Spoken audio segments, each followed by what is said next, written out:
My name is Eliza Croft. I spent months building a wooden dining table for the biggest design show of my life. The night before it was due to be finished, it was destroyed. At first, they said it was a technical glitch, but then I found out the truth. It was scarier than I thought. The scent of Vermont wood maple, cherry, oak, sometimes the rare bird's eye or tiger maple. First thing I remember, the smell that has permeated my life more consistently than any perfume or cooking aroma. It clings to my clothes, my hair, lives under my fingernails. It's the scent of legacy, the scent of my grandfather's hands, the scent of Croft and Sons artisanal woodworks, or at least it's supposed to be. Lately, another scent has begun to creep in, sharper, metallic, the smell of ambition, maybe, or something less noble. My father, Julian Croft, founder and patriarch, stood near the massive oak desk in his office, a space conspicuously cleaner and smelling more of polish than sawdust. He beamed, his hand resting proprietorially on the shoulder of my older brother, Daniel. Daniel, ever polished, ever ready with the right smile and the firm handshake, looked modestly pleased, though I could see the flicker of triumph in his eyes. The same flicker I'd seen since we were children, and he'd managed to convince father that he was the one who'd had the brilliant idea for the treehouse design, not me. Daniel, father's voice boomed, rich with pride that rarely, if ever, included me. Pulled off the Harrison deal, landmark contract for us, hotels across the Northeast. This, he gestured vaguely towards a sleek, minimalist side table rendering pinned to the wall, is the kind of forward-thinking design that keeps Croft and Sons relevant. Vision, that's what it takes. My stomach tightened. The rendering, sleek, yes, minimalist, yes, and bearing an uncanny resemblance to a series of sketches I'd been working on, exploring the tension between negative space and solid form sketches left, perhaps foolishly, on my drafting table in the shared design corner. Daniel must have seen them. He'd added a few trendy, superficial flourishes, simplified the joinery to something easily mass-produced, and claimed it as his concept. Developed further, he'd probably said. I felt the familiar prickle behind my eyes, the heat rising in my cheeks, but I clamped down on it, locking it away behind the wall I'd built over years of similar incidents. I focused on the green pattern of the wide plank floorboards beneath my worn boots, tracing the lines with my eyes, seeking solace in their silent, honest history. Complaining would only lead to father's weary sigh, his lecture about being a team player, about my artistic temperament being unsuited for the realities of business. Daniel would offer a placating smile, oozing full sympathy. That's wonderful news, Daniel. Father, I managed, my voice carefully neutral. I kept my gaze averted, pretending to study a wood sample on a nearby shelf. Daniel gave a magnanimous nod. We all contribute, Eliza. Team effort. His eyes met mine for a fleeting second, a glint of smug challenge in their depths. He knew, and he knew I knew, and he knew I wouldn't say a word. It was a power play, subtle and cruel. Father clapped Daniel on the back again. Exactly. Though some contributions are, shall we say, more commercially viable than others. He glanced towards my corner of the workshop, visible through the office door. My current project, a low-slung reading chair, set there, its frame sculpted from a single, challenging piece of figured cherry wood, the curves designed to follow the natural flow of the grain, a dialogue between maker and material. It was slow work, demanding patience and intimacy with the wood. Still fiddling with that chair, Eliza, father asked, the word fiddling like a small, sharp stone thrown my way. Charming, I suppose, in its own way. But who's the market for that? Takes forever to make one. We need volume, scalability, like Daniel's designs. It's about the craft. Father, I murmured, more to the wood sample than to him, honoring the material. He sighed, that familiar sound of exasperation. The material needs to pay the bills, Eliza. Sentiment doesn't balance the books. Daniel understands that. That's why I'm putting him in charge of overseeing the financials from now on. He's got the head for it. Daniel inclined his head gracefully. I'll do my best to streamline things, Father, find efficiencies. Streamline efficiencies. Cold words that felt alien in a place built on the warmth of wood and the skill of human hands. A knot of unease tightened in my gut, colder than the usual sting of being dismissed. Putting Daniel in charge of the money felt wrong. He saw the workshop not as a living entity, a legacy, but as a stepping stone. His ambition wasn't tied to the scent of sawdust. It craved the sterile air of boardrooms, the gleam of high finance. Woodworking was just the current vehicle. Later, back in the controlled chaos of the main workshop, the rhythmic rasp of a hand plane wielded by Marcus Thorne, our foreman, was a comforting sound. Marcus had been here since my grandfather's time, his hands bearing the map of decades spent shaping wood. He was a man of few words, but his eyes missed nothing. He'd seen the exchange in the office doorway, I was sure. He glanced up as I ran my hand over the nascent curve of the chair arm, feeling the subtle vibration of the wood's life beneath my palm. His expression was unreadable, etched with the lines of age and sawdust. Fine piece of cherry, he commented, his voice gruff, but not unkind. It has its challenges, I replied, tracing a particularly complex swirl in the grain. Good wood always does, he said, turning back to his planing. Requires respect. His words hung in the air, simple yet profound. Respect. It felt like a pointed remark,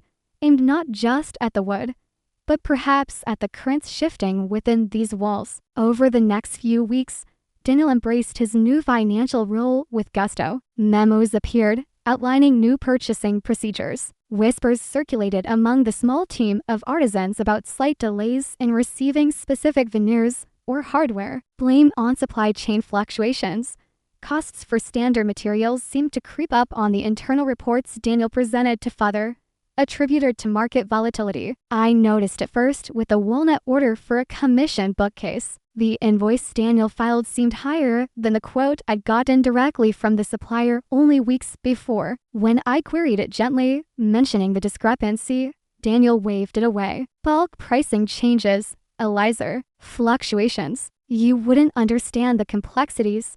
He flashed a patronizing smile. Leave the numbers to me. I saw Marcus looking over the same invoice later, his brow furrowed. He didn't say anything to me, not directly, but I saw him making a quiet note in the small, worn ledger he kept tucked away in his toolbox, a habit from the old days, before everything was digitized and, apparently, easily manipulated. The atmosphere in the workshop grew heavier, charged with unspoken tensions. Daniel strode through with increasing confidence, talking loudly on his phone about investments and portfolios, his expensive leather shoes incongruous on the sawdust-covered floor. He treated the artisans with a detached air, like cogs in his machine, overlooking the years of skill and dedication they possessed. Father, blinded by the success of the Harrison contract and Daniel's smooth reassurances about profit margins, saw only progress. He praised Daniel's business acumen,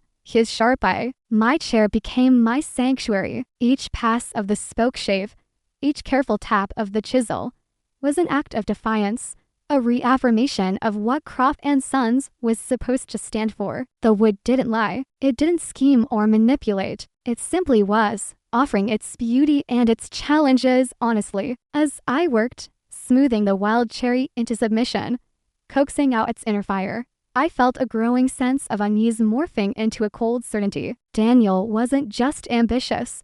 He was playing a dangerous game, and my father, in his pride and his preference, was giving him the keys to the kingdom. The first cracks in the foundation of Croft and Sons weren't in the wood, but in the trust that held us together, and I feared they ran deeper than anyone, except perhaps Marcus and I, yet realized. The email arrived like a shaft of sunlight piercing the increasingly gloomy atmosphere of the workshop. An invitation, not just any invitation, but one from the Architectural Digest design show in New York City. The show, a chance to place Croft and Sons back on the map for what we truly were, creators of bespoke, handcrafted artistry, not just suppliers of bland hotel furniture. A surge of adrenaline, pure and potent, shot through me. This was it. This was the stage I needed. Not for ego, not for the kind of hollow victory Daniel chased, but to show the world, and perhaps more importantly,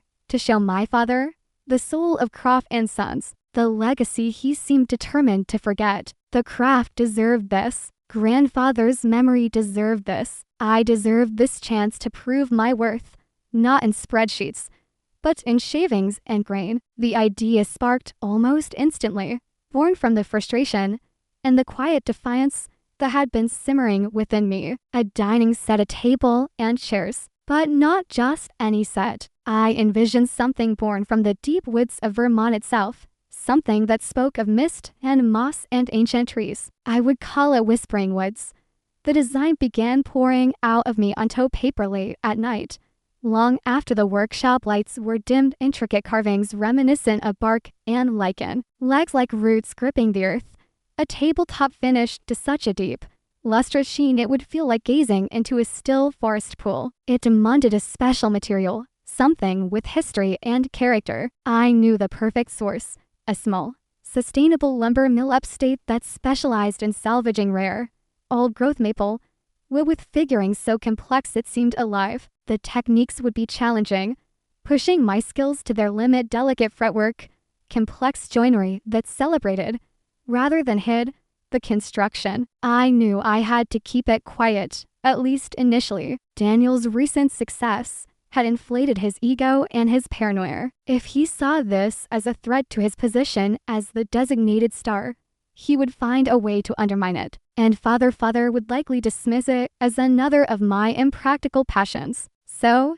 I worked in stolen moments, during lunch breaks, after hours, transforming a quiet, underused corner of the workshop into my secret domain. The heavy slabs of figured maple arrived, carefully wrapped, delivered by a trucker sworn to discretion, and bribed with a bottle of Vermont's finest maple syrup. The scent of this ancient wood was intoxicating, different from the younger trees, deeper, richer, filled with stories. Marcus watched me, his expression thoughtful. He didn't ask questions, but one afternoon, as I struggled to maneuver a particularly heavy slab onto the workbench, he appeared silently at my side, adding his considerable strength to the effort. "Old wood," he grunted, running a calloused hand over the swirling grain. "Got secrets. I hope to coax a few out," I replied, meeting his gaze. A silent understanding passed between us. He knew this was important, and he wouldn't interfere, might even quietly facilitate. My secrecy, however,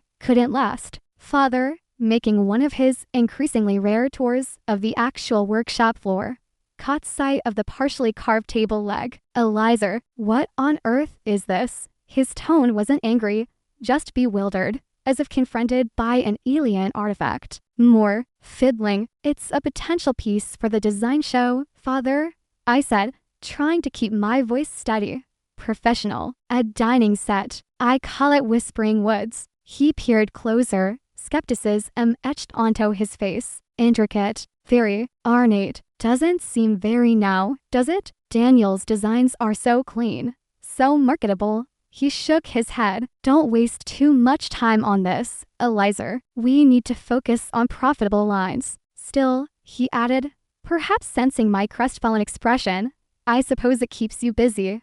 He walked away, already mentally moving on to Daniel's projected profit margins. That evening, I overheard Father talking to Daniel in the office. "Your sister's off on another tangent," Father said, his voice laced with fond exasperation, "making some fussy, old-fashioned table set, called Whispering Woods or something. Bless her heart, she tries, but she just doesn't grasp the market like you do, son." I froze outside the door, the words landing like tiny, sharp blows. Fussy, old-fashioned, doesn't grasp the market. But worse was the flicker of something I saw pass over Daniel's face through the gap in the doorway. It wasn't amusement. It was calculation. A sudden, sharp alertness. He leaned forward, his voice dropping slightly. "Whispering Woods, for the design show?" he asked, a little too casually. "Is she planning on submitting that?" "Oh, I doubt it'll ever get finished," Father chuckled dismissively. "You know Eliza and her projects." But Daniel knew better. He knew my tenacity when it came to the wood itself. The seed of fear had been planted. If my fussy, old-fashioned set somehow garnered acclaim at the show.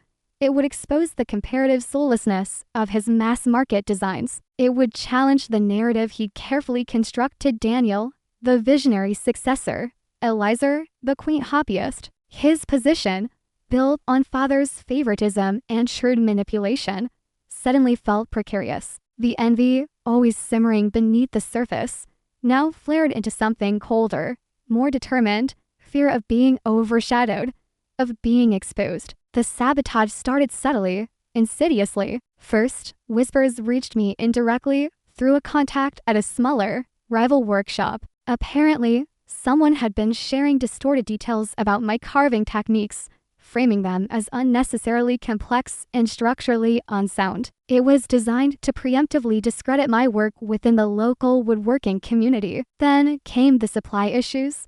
The specific, eco-friendly sealant I needed for the figured maple, the one I'd carefully sourced for its unique properties and non-toxic formulation, was suddenly on back order. Weeks of delay. When I pressed the supplier, they seemed confused, mentioning a call from someone at Croft's main office questioning the urgency and suggesting a cheaper, standard alternative might suffice. Daniel, when I confronted him, feigned ignorance and blamed the supplier's inefficiency, promising to look into it.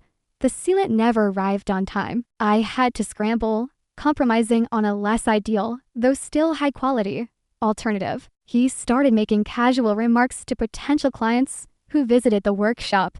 Comments dropped with practiced ease while gesturing towards my corner. Eliz is very passionate about the traditional methods, he'd say with a condescending smile, though sometimes lacks a bit of practical, real-world finishing experience for high-volume projects. You understand, the implication was clear, artistic, but unreliable, talented, but not professional. Each incident was plausibly deniable, each setback presented as misfortune or market forces. But the pattern was undeniable. It was death by 1,000 cuts, designed to bleed my project dry of time, resources, and credibility before it could ever reach the show floor. I felt it, the invisible net tightening around me, but strangely, it didn't crush my spirit. Instead, it forged it. The obstacles, the whispers, the veiled sabotage, they fueled a quiet, burning anger. My determination solidified from hopeful ambition into steely resolve. Whispering Woods was no longer just a project.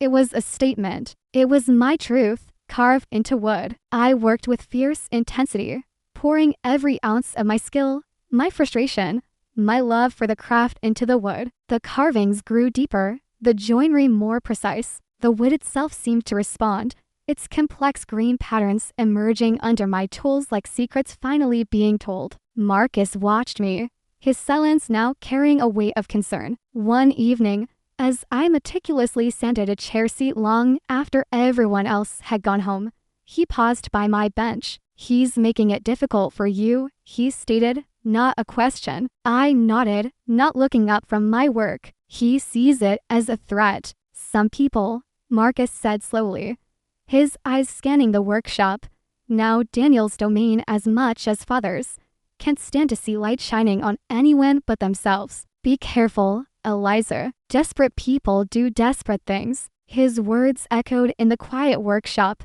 mingling with the scent of the ancient maple. I knew he was right. The sabotage wouldn't stop at delays and rumors. Daniel felt cornered, and I had a terrifying feeling that his next move would be far from subtle. The embers of envy were being fanned into a dangerous flame. The final stage, the most delicate, applying the custom mix oil and resin finish to the whispering woods that required absolute stability, a consistent temperature and humidity, meticulously maintained in our small, specialized finishing room. This wasn't just a top coat.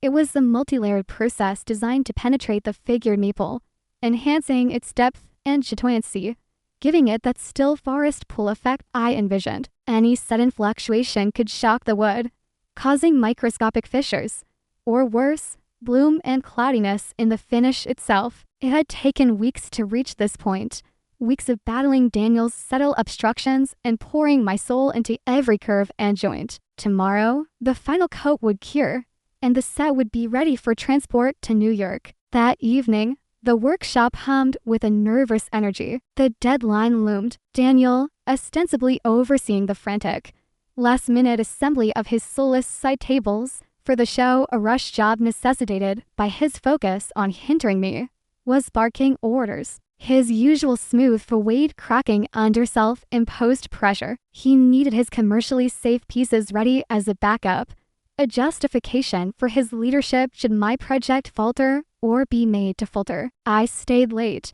double-checking the climate controls in the finishing room. Temperature stable at 70 degrees Fahrenheit. Humidity locked at precisely 55%. The digital readouts glowed reassuringly green. I ran my hand over the tabletop, smooth as silk beneath the initial layers of finish, the wood green shimmering like trap moonlight. A sense of profound satisfaction, mingled with exhaustion, washed over me. It was, I thought, the most honest and beautiful thing I had ever made. As I finally packed up, gathering my sketches, Daniel was still there, pacing near the office, talking animatedly on his phone about logistics and shipping manifests. He barely glanced my way as I passed, muttering a distracted good night. Something about his forced nonchalance felt off. A discordant note in the quiet hum of the workshop settling down for the night, but I dismissed it, attributing it to his own stress and my own fatigue. A foolish mistake.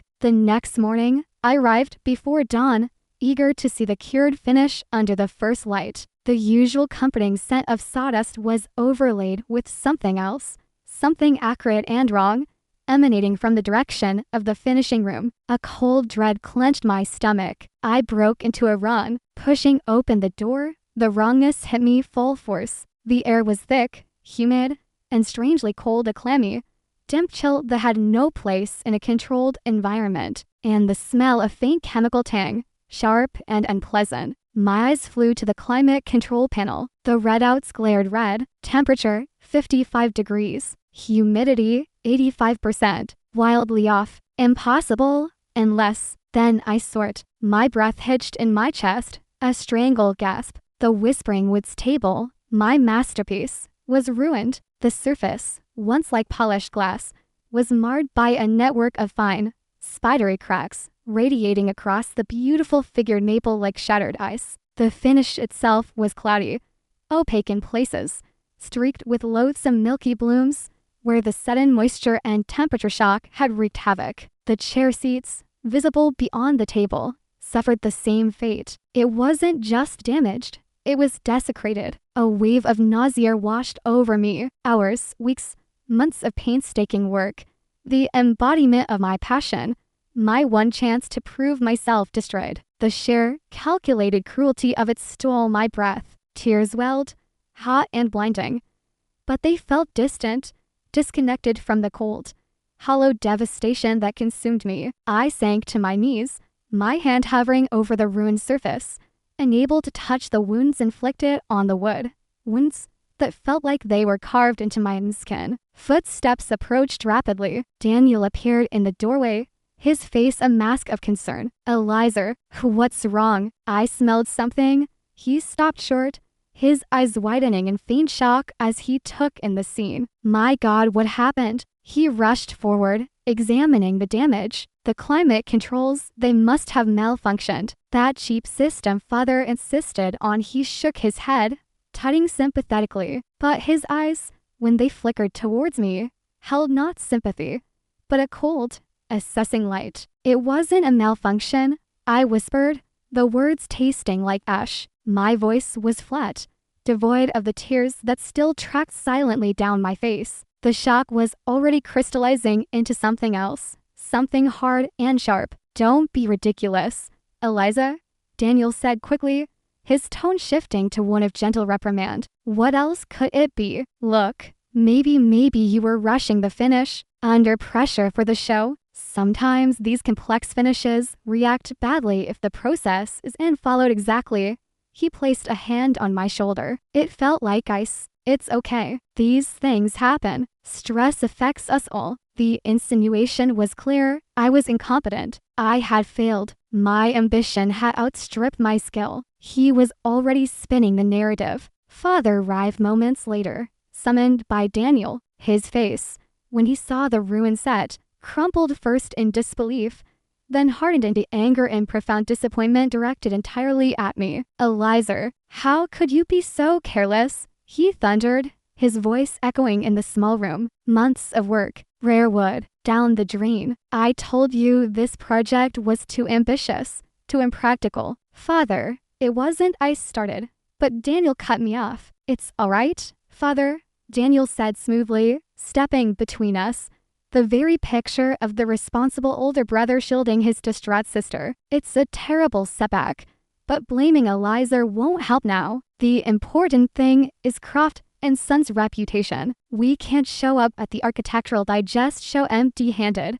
Or worse, with this, he gestured towards my ruined work with barely concealed disgust. Don't worry, I have a contingency. My side table design, it's clean, modern, market tested. We can ramp up production, get a decent display ready. I'll handle it. I'll salvage this. Father looked from the shattered beauty of Whispering Woods to the rendering of Daniel's blandly efficient table. His face was a mask of frustration and weary resignation. The choice, in his mind, was clear, proven commercial viability versus perceived artistic failure. Fine, he snapped, his gaze fixed on me, cold and unforgiving. Daniel, it's all yours. Do whatever it takes. Just get something respectable to New York. I don't want to hear another word about this. He waved dismissively at my heart, broken and displayed on the ruined tabletop, and stormed out. Daniel turned to me, a fleeting expression of pure triumph crossing his face, before settling back into fox concern. Don't worry, little sister, he said softly, his voice dripping with condescension. I'll fix this. He immediately took charge, his earlier stress replaced by decisive energy. He pulled Marcus and the other artisans, Thomas, young Liam, into the main workshop. His tone was sharp, clipped. Right, listen up. Change of plans. We're scrapping the Whispering Woods display. We're focusing entirely on my CT5 side table. I need 10 units assembled and finished by tomorrow evening. That means overtime, double shifts if necessary. Materials are already here.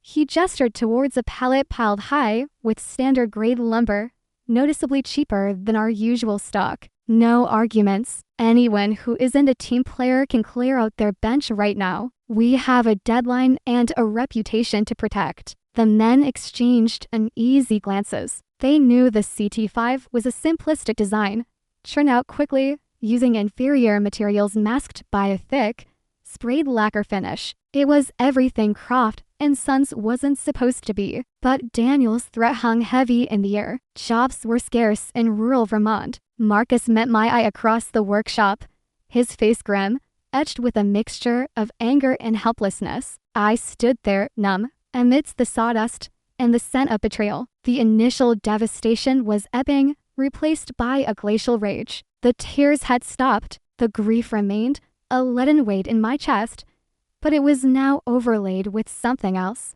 a cold, clear certainty. This was not an accident. This was deliberate destruction, and Daniel, my own brother, was responsible. He hadn't just ruined my work. He had attacked the very soul of the craft, the legacy of our grandfather, for his own gain. The despair didn't vanish, but it retreated, making way for a chillingly clear thought. He wouldn't get away with it. I wouldn't let him. My grief wasn't going to drown me. It would sharpen me. I looked at the fractured wood, at the milky streaks marring its beauty. It wasn't just evidence of destruction. It was evidence of a crime. My path forward was no longer about seeking Father's approval or showcasing my art. It was about uncovering the truth. The need for justice, cold and precise, settled into my bones. I wouldn't cry anymore. I would watch. I would analyze. I would find the proof. My quiet rise began in the wreckage of my dreams.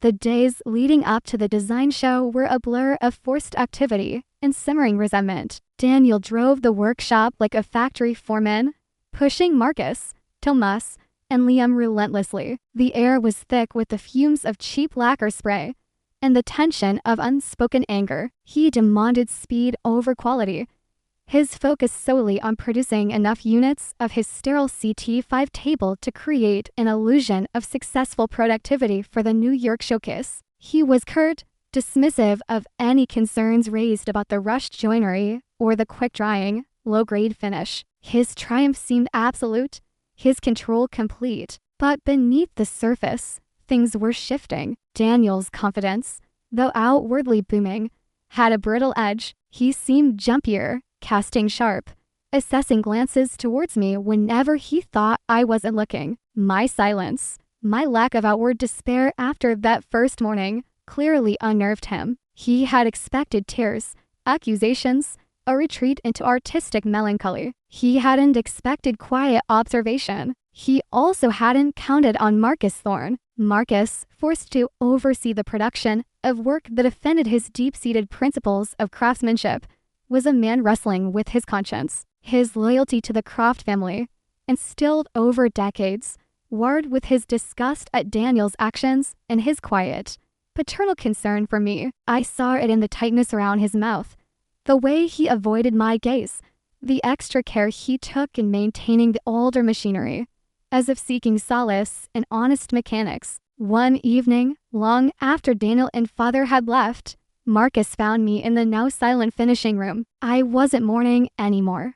I was meticulously examining the ruined Whispering Woods table under a powerful magnifying lamp. The room still held a faint, wrong smell beneath the lingering scent of wood and oil. Marcus stood in the doorway for a long moment, watching me. Then, he stepped inside, closing the door quietly behind him. He held out a small, folded piece of paper. "The logs for the climate control," he said, his voice low and gravelly. "System keeps an internal record. Time-stamped adjustments. Found a discrepancy." My heart gave a sharp jolt. I unfolded the paper. It was a printout from the system's diagnostic memory. It showed the temperature and humidity holding perfectly steady until 10:47 p.m. the night before the discovery. Then, a rapid series of manual overrides, plunging the temperature and spiking the humidity, initiated directly at the panel. Another entry showed the system being restored to its programmed settings at 5:18 a.m., shortly before I arrived. "Timestamps?" I asked, my voice tight.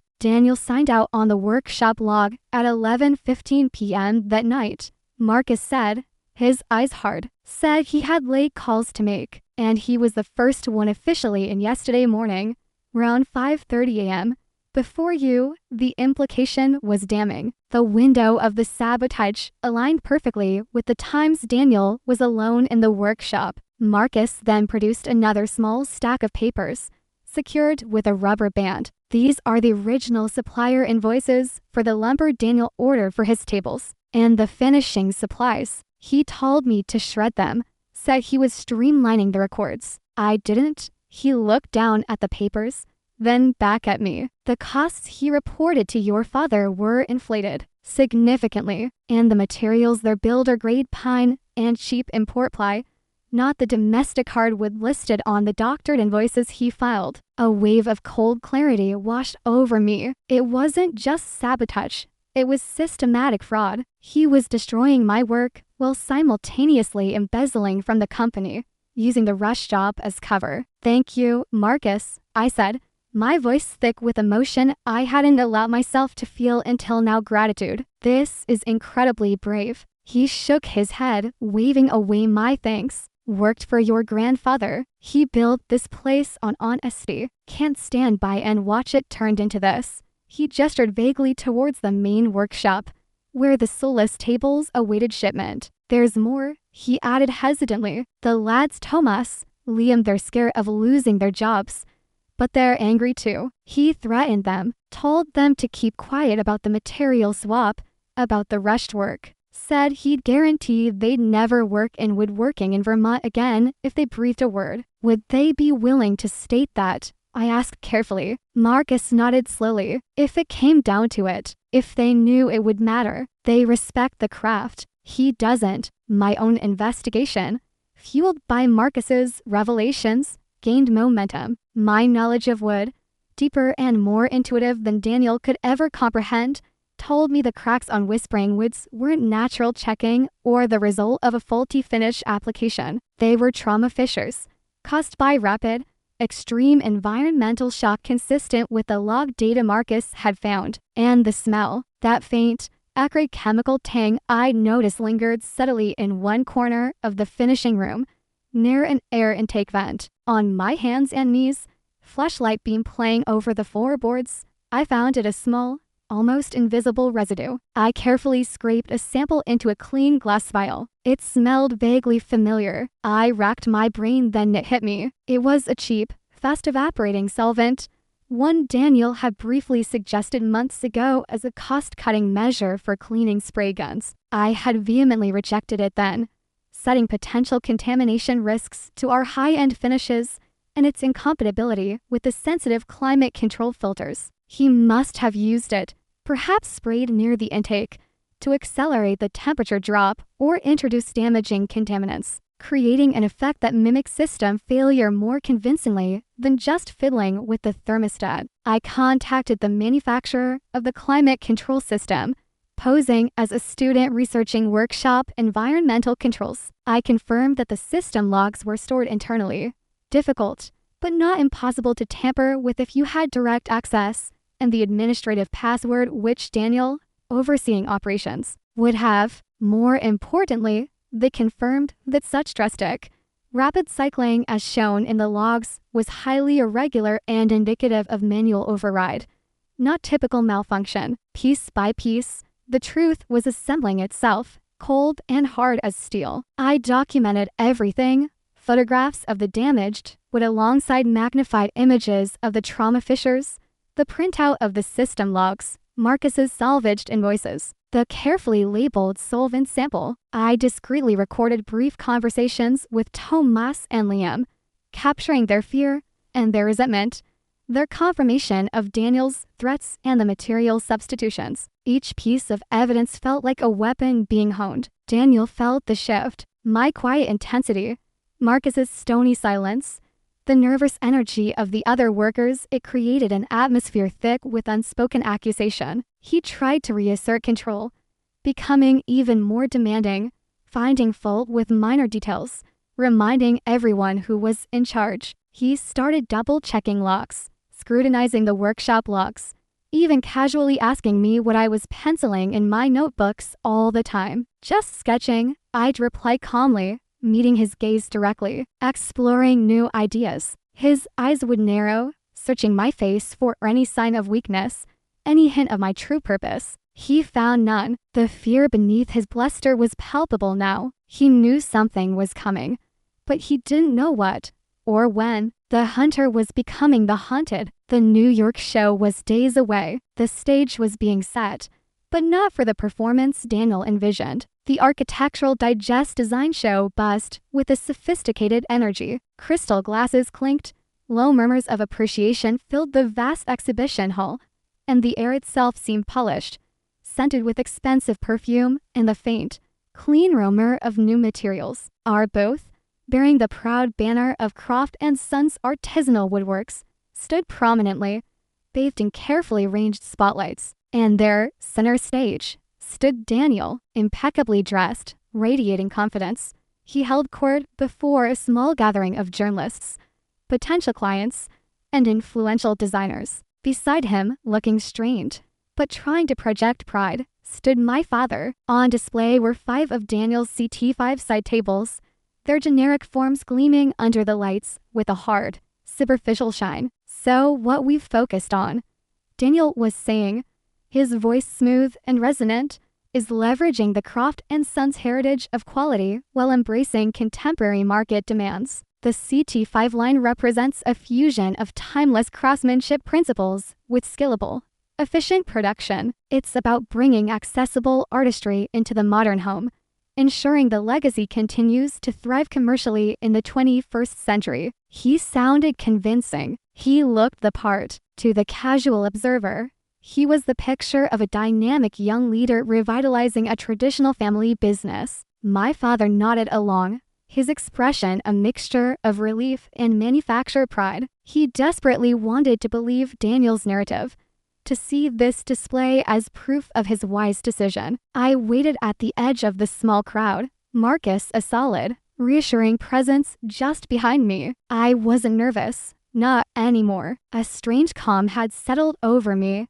The cold, clear focus of someone about to execute a necessary, precise incision. I carried a slim portfolio case. As Daniel paused, smiling broadly, ready to take questions, I stepped forward, not aggressively, not dramatically, just purposefully moving into the light. "Daniel," I said, my voice clear and steady, cutting through the polite murmurs. An impressive speech on accessible artistry. Heads turned. Daniel's smile faltered for a fraction of a second. Surprise, then annoyance, flicker in his eyes before being masked by practiced charm. Father looked startled, then frowned, a silent warning in his expression. "Eliza," Daniel said, his tone indulgent, as if addressing a slightly wayward child. "Good of you to join us." As I was saying, the focus here is on practical application and market reach. "I understand your focus, Daniel," I interrupted, keeping my voice level. "But perhaps the esteemed guests and journalists here tonight might also be interested in the true cost of this efficient production. And perhaps,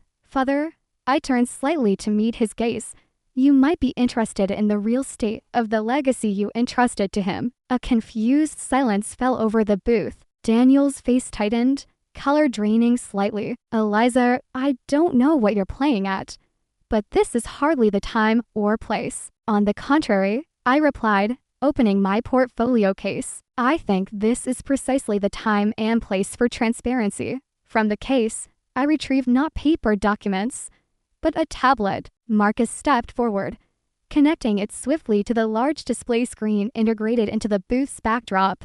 A screen Daniel had intended for showcasing slick marketing videos of his tables. Instead, the first image that appeared was the time-stamped log from the finishing room's climate control system. I narrated calmly, pointing out the specific, anomalous entries. "This," I explained, my voice amplified slightly by the sudden hush, "is the data log from our specialized finishing room. It shows manual overrides directly from the control panel inside the room, initiating a drastic temperature drop and humidity spike at 10:47 p.m. to nights before we were due to ship for this show. The only person logged as being in the workshop at that time," my eyes met Daniel's, "was my brother, Daniel Croft." Daniel sputtered. "That system is faulty. It malfunctioned." I reported it. "Did you?" I countered smoothly, tapping the tablet. The screen changed, displaying high-resolution photographs of the Whispering Woods tabletop, the intricate cracks starkly visible. My analysis, confirmed by Wood's science principles, shows these are trauma fissures, caused by rapid environmental shock, not material defect or finish failure. Consistent, I added pointedly, with the malfunction recorded in the logs. Gasps rippled through the small crowd. Journalists were scribbling furiously in notebooks, phones held up recording. Father stared at the screen, then at Daniel, dawning horror mixed with disbelief on his face. "Furthermore," I continued, bringing up the next image, a lab report graph, traces of a cheap, volatile cleaning solvent. A solvent I explicitly forbade due to contamination risks were found concentrated near the finishing room's air intake. A solvent Daniel advocated for months ago to cut costs. Daniel was visibly sweating now, his carefully constructed composure crumbling. "This is ridiculous. Lies." She's bitter, distraught about her project failing. "Am I?" I swiped again. Scans of Marcus's salvaged invoices appeared, side by side with the doctored versions Daniel had submitted to Father. "These are the actual supplier invoices for the materials used in the tables you see here tonight. Builder-grade pine, imported plywood, cheap lacquer. And these," I highlighted the other set, "are the invoices Daniel filed, charging the company for premium domestic hardwood and top-tier finishes. A significant discrepancy. Fraud, I believe it's called." The onlookers murmured, shifting uncomfortably, their eyes darting between the evidence on the screen, Daniel's now ghastly pale face, and the gleaming, suddenly cheap-looking tables. "And finally," I said, my voice softening slightly but losing none of its clarity, "the human cost." A text document appeared, summarizing the signed statements from Tomas and Liam, their names redacted for protection. As agreed, our skilled artisans were threatened, forced to rush production, compromise quality, and use substandard materials, all under threat of losing their livelihoods if they spoke out against these practices. I turned off the tablet. The silence in the booth was absolute, thick with shock and disillusionment. Daniel stood frozen, speechless, exposed. I looked directly at my father. His face was a battleground of emotion, shock, betrayal, anger at Daniel, but also, undeniably, shame. Shame at his own blindness, his favoritism, his dismissal of my concerns and my work. "Father," I said, my voice quiet but carrying in the stillness, "is this the legacy grandfather built? Is this the future of Croft and Sons you envisioned? One built on sabotage, fraud, and intimidation?" He didn't answer. He couldn't. He simply stared at Daniel, the carefully constructed image of his favored son shattering before his eyes, revealing the ugliness beneath. The journalist sensed the kill, pushing forward slightly, questions starting to bubble. Daniel looked trapped, hunted, his empire of lies collapsing around him in the glare of the spotlights. The unvarnished truth, presented calmly and clinically, had been more devastating than any shouted accusation. The fallout was immediate and brutal. The journalists descended, their initial polite interest replaced by the predatory gleam of a major scandal. Sabotage at prestigious design show, fraud allegations rock Vermont woodworking firm, family feud exposes deception. The headlines wrote themselves. Clients who had gathered around Daniel moments before now melted away, their expressions ranging from disgust to pity. The Architectural Digest show organizers, discreetly but firmly, suggested we dismantle our booth prematurely to avoid further spectacle. Daniel didn't rage or deny further. He simply crumbled. The exposure, so public, so complete, stripped him bare. He couldn't bluff or charm his way out of the stark evidence I had presented. He tried to catch Father's eye, perhaps seeking some last vestige of support, but Father turned away, his face rigid with a pain so deep it looked like physical agony. The look in Father's eyes wasn't just anger.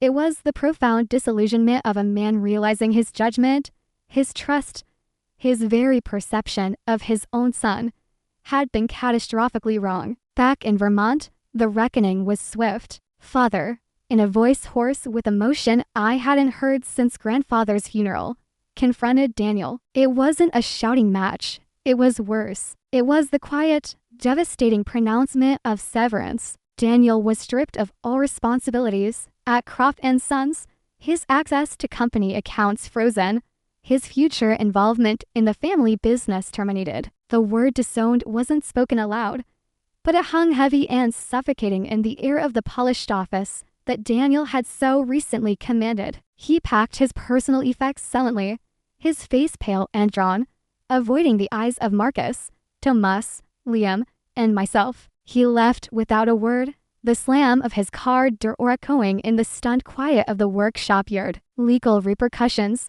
for fraud and property destruction loomed, a cloud that would follow him long after he drove away. His ambition, built on shifting sands, had swallowed him whole. Later that day, Father found me in the finishing room. I was standing before the scarred whispering wit's table, not with despair, but with a thoughtful frown, assessing the damage with a craftsman's eye. He didn't speak for a long time, just stood there, taking in the ruin Daniel had wrought, the physical manifestation of the damage inflicted on our family and our legacy. "Eliza," he finally said, his voice rough, I owe you an apology, more than an apology."